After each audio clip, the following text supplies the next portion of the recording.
विद्यार्थ्यांना mission Chandrayaan spacecraft याबद्दल माहिती सांगण्यासाठी कशा पद्धतीने सांगता येईल याबाबत मी विचार केला आणि माझ्या लक्षात आलं की आपण एखादी प्रतिकृती किंवा मॉडेल बनवले तर कसे वाटेल.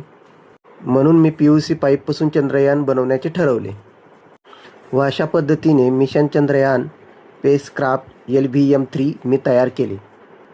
हे तयार झाले, पण आता लॉन्च करावे कधी, म्हणून मी दिवस ठरवला 28 फेब्रुवारी म्हणजे राष्ट्रीय विज्ञान दिन. चला तर मी तुम्हाला चंद्रयानाबद्दल माहिती सांगतो.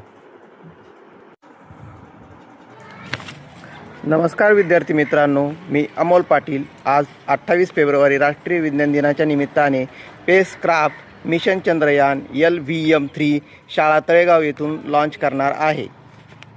तत्पूर्वी मी तुम्हाला चंद्रयानाबद्दल माहिती सांगतो. चंद्रयान 1 22 ऑक्टोबर 2008ला प्रक्षेपित करण्यात आले. त्यातून चंद्रावर पाण्याचे रेणू असल्याचा सर्वात मोठा शोध लागला व त्यानंतर पूर्ण जगाला त्याची माहिती झाली.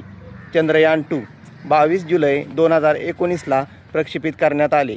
पाणी आणि खनिजांचा शोध घेण्यासाठी हे यान पाठवले होते, परंतु लँडरचे सॉफ्ट लँडिंग तेथे यशस्वी होऊ शकले नाही. परंतु त्याचे ऑर्बिट आजही चंद्राभोवती फिरत असून वेगवेगळी माहिती आपल्याला पाठवत आहे. चंद्रयान 3 23 ऑगस्ट 2023ला प्रक्षेपित करण्यात आले. चंद्राच्या दक्षिण ध्रुवावर यशस्वीरित्या सॉफ्ट लँडिंग केले. असे करणारा भारत हा जगातील पहिला देश ठरला. नरेंद्र मोदी यांनी त्या पॉईंटला शिवशक्ती पॉईंट असे नाव दिलेले आहे. शाळा तळेगाव येथून चंद्रयान उडवण्याची तयारी आमची पूर्ण झालेली असून वेळ ठरवला आहे दुपारी 12 वाजता. 5 4 3 2 1 0. मिशन चंद्रयान लॉन्च झालेले आहे.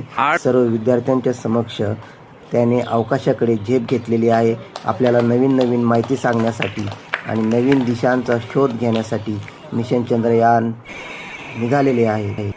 आपल्याला व्हिडिओ आवडला असेल तर लाईक करा, कॉमेंट करा आणि सबस्क्राईब करा. धन्यवाद.